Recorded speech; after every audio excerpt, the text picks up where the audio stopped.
हाय दोस्तों, हमारे YouTube channel star study point में आप लोगों का स्वागत है। तो चलिए मैं आपके लिए राजनीति शास्त्र के स्थानीय स्वशासन का दूसरा वीडियो लेकर आया हूं। तो चलिए अब चलते हैं प्रश्नों पर। तो हमारा प्रश्न है, पंचायत चुनाव में अनुसूचित जातियों के लिए पदों का आरक्षण किस राज्य में लागू नहीं होगा।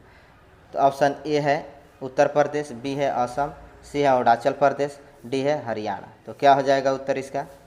ऑप्शन जो है सी हो जाएगा, अरुणाचल प्रदेश। संविधान के अनुच्छेद 243(1) के अनुसार प्रत्येक पंचायत में अनुसूचित जातियों और अनुसूचित जनजातियों के लिए स्थान आरक्षित रहेंगे और इस प्रकार आरक्षित स्थानों की संख्या का अनुपात उस पंचायत में प्रत्यक्ष निर्वाचन द्वारा भरे जाने वाले स्थानों की कुल संख्या से यथाशक्य वही होगा जो उस पंचायत क्षेत्र में अनुसूचित जातियों की अथवा उस पंचायत क्षेत्र में अनुसूचित जनजातियों की संख्या का अनुपात उस क्षेत्र की कुल जनसंख्या से है। और ऐसे स्थान की किसी पंचायत में भिन्न भिन्न निर्वाचन क्षेत्रों को चक्रानुक्रम से आवंटित किए जा सकेंगे। जनगणना 2011 के अनुसार दिए गए विकल्पों में से अरुणाचल प्रदेश में कोई भी अनुसूचित जाति नहीं है, अतः पंचायत चुनाव में अनुसूचित जातियों के लिए पदों का आरक्षण अरुणाचल प्रदेश में लागू नहीं होगा। ठीक है।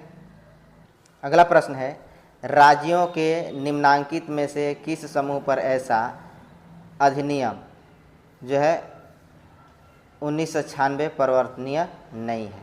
तो ए है राजस्थान, तेलंगाना, महाराष्ट्र, बी है आंध्र प्रदेश, झारखंड, ओडिशा, सी है असम, मेघालय, तमिलनाडु, डी है हिमाचल प्रदेश, गुजरात, छत्तीसगढ़। तो क्या होगा उत्तर इसका? ऑप्शन जो है सी हो जाएगा, असम, मेघालय, तमिलनाडु। पंचायत जो है अधिनियम 1996 के प्रावधान वर्तमान में 10 राज्यों आंध्र प्रदेश, तेलंगाना, छत्तीसगढ़, गुजरात, हिमाचल प्रदेश, मध्य प्रदेश, महाराष्ट्र, ओडिशा, झारखंड और राजस्थान के विभिन्न जिलों में लागू है। असम, मेघालय और तमिलनाडु में यह परिवर्तन में नहीं है। ठीक है। अगला प्रश्न है, अनुसूचित क्षेत्रों में जिला पंचायत की शक्तियों के विषय में क्या सही है? ए है लघु जलाशयों की योजना बनाना, बी है समस्त सामाजिक सेक्टरों पर नियंत्रण रखना, सी है जनजातीय उप योजनाओं पर नियंत्रण रखना, डी है राज्य सरकार द्वारा प्रदत्त कार्य, ई है उपयुक्त सभी। तो क्या होगा उत्तर इसका? ऑप्शन जो है ई हो जाएगा, उपयुक्त सभी। छत्तीसगढ़ के पंचायत राज्य अधिनियम 1993 के अंतर्गत अनुसूचित क्षेत्रों में जिला पंचायत की निम्न शक्तियाँ दी गई है। पहला है लघु जलाशयों की योजना बनाना, दूसरा है समस्त सामाजिक सेक्टरों पर नियंत्रण रखना, 3 है जनजातीय उपयोजनाओं पर नियंत्रण रखना और 4 है राज्य सरकार द्वारा प्रदत्त कार्य करना। ठीक है। अगला प्रश्न है, ग्राम सभा का अभिप्राय है। ए है एक पंचायत क्षेत्र के लोग, बी है जिला अधिकारी से अभिसूचित विशिष्ट लोग, सी है ग्राम स्तर के पंचायत क्षेत्र के निर्वाचन नामावली में पंजीकृत लोग और डी है पंचायतों के सदस्य। तो क्या होगा उत्तर इसका? ऑप्शन जो है सी हो जाएगा, ग्राम स्तर के पंचायत क्षेत्र के निर्वाचन नामावली में पंजीकृत लोग। 73वां संविधान संशोधन अधिनियम 1992 पंचायती राज के तहत ग्राम सभा का प्रावधान करता है। अनुच्छेद 243(ख) के अनुसार ग्राम सभा में ग्राम स्तर पर पंचायत क्षेत्र के भीतर समाविष्ट किसी ग्राम से संबंधित निर्वाचक सूची में पंजीकृत व्यक्ति होते हैं, अतः यह पंचायत क्षेत्र में पंजीकृत मतदाताओं की एक ग्राम स्तरीय सभा है। ठीक है।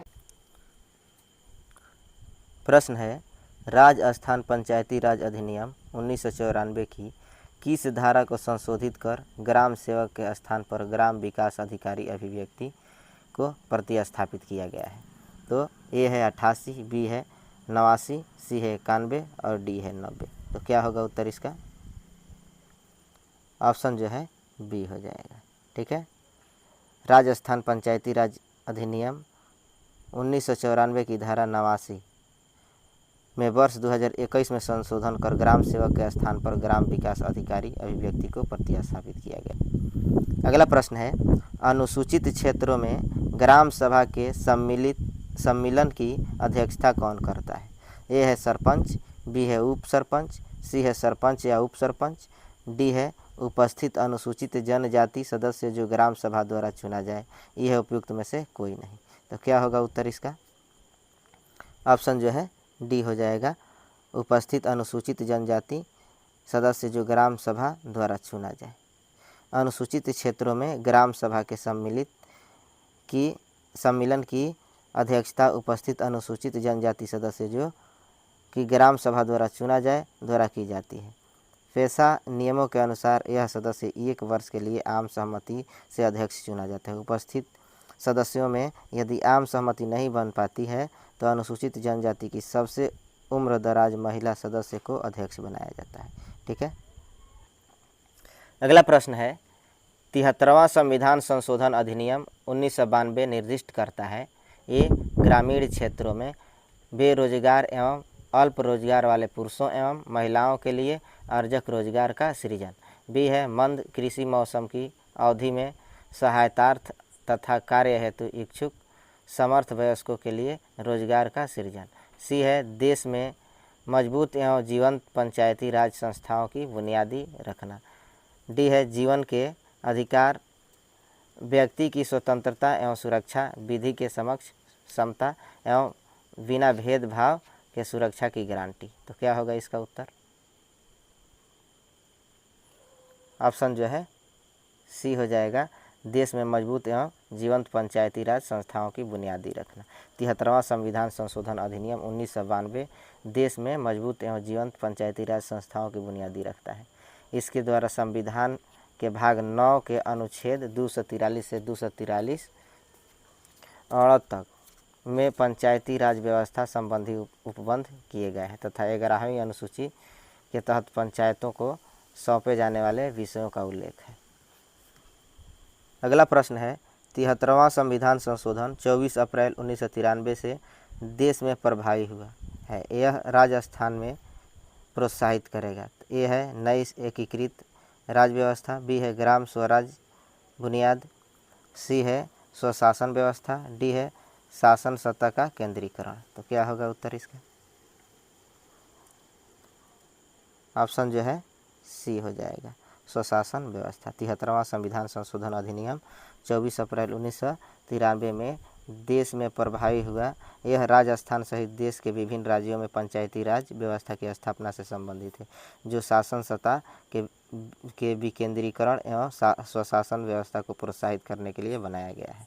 ठीक है, अगला प्रश्न है निम्नलिखित में से कौन तृणमूल लोकतंत्र से संबंधित है? तो ये है लोकपाल, बी है पंचायती राज पद्धति, सी है अंतर्राज्य परिषद, डी है क्षेत्रीय राजनीति। तो क्या होगा उत्तर इसका? ऑप्शन जो है बी हो जाएगा, पंचायती राज पद्धति।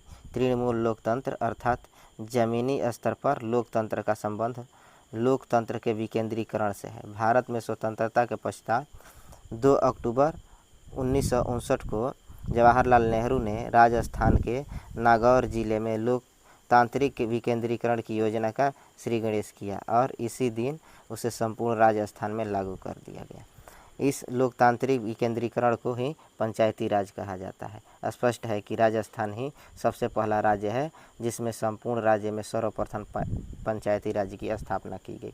संविधान में 73वां संवैधानिक संशोधन करके पंचायती राज संस्थाओं को संवैधानिक मान्यता प्रदान की गई है। ठीक है, अगला प्रश्न है पंचायती राज एक व्यवस्था है, एक है स्थानीय स्तर पर स्वशासन की, 2 है जैव संबंधों के साथ त्रिस्तरीय अभिशासन की, 3 है लोकतांत्रिक विकेंद्रीकरण की, 4 है पद सोपानिक संरचना की। नीचे दिए गए कूट से सही उत्तर का चयन कीजिए। ए में है 1 और 2, बी में है 1 और 3, सी में है 1, 2 और 3, डी है 2, 3 और 4। तो क्या होगा आपका उत्तर? देखिए,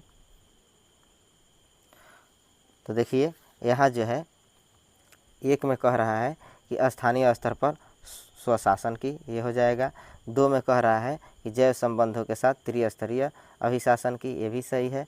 और 3 में कह रहा है लोकतांत्रिक विकेंद्रीकरण की, तो ये भी सही है। तो इस तरह से हम देखते हैं तो हमारा जो है ऑप्शन सी सही हो जाएगा। ठीक है, अगला प्रश्न है स्थानीय स्वशासन की सर्वोत्तम व्याख्या यह की जा सकती है कि यह एक प्रयोग है। तो ये है संघवाद का, बी है लोकतांत्रिक विकेंद्रीकरण का, सी है प्रशासकीय प्रत्यायोजन का और डी है प्रत्यक्ष लोकतंत्र का। तो क्या होगा उत्तर इसका? ऑप्शन जो है बी हो जाएगा, लोकतांत्रिक विकेंद्रीकरण का। अगला प्रश्न है, पंचायती राज व्यवस्था अपनाई गई थी। ए है लोगों को राजनीतिक जागरूकता प्रदान करने हेतु।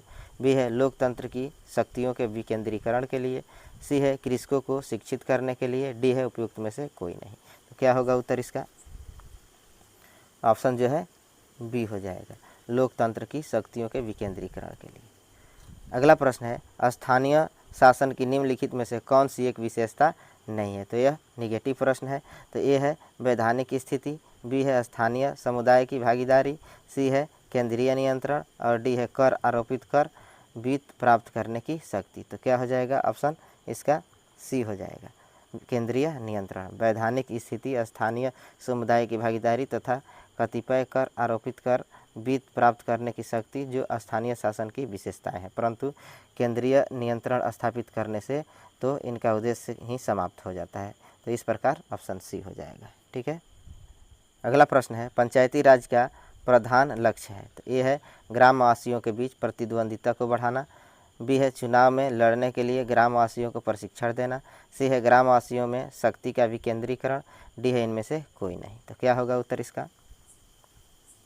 ऑप्शन जो है सी हो जाएगा, ग्रामवासियों में शक्ति का विकेंद्रीकरण। ठीक है। तो चलिए दोस्तों, इस वीडियो का हमारा यह अंतिम प्रश्न था। इसी प्रकार के प्रश्नों के साथ मैं अगले वीडियो में आऊँगा। तब तक के लिए धन्यवाद।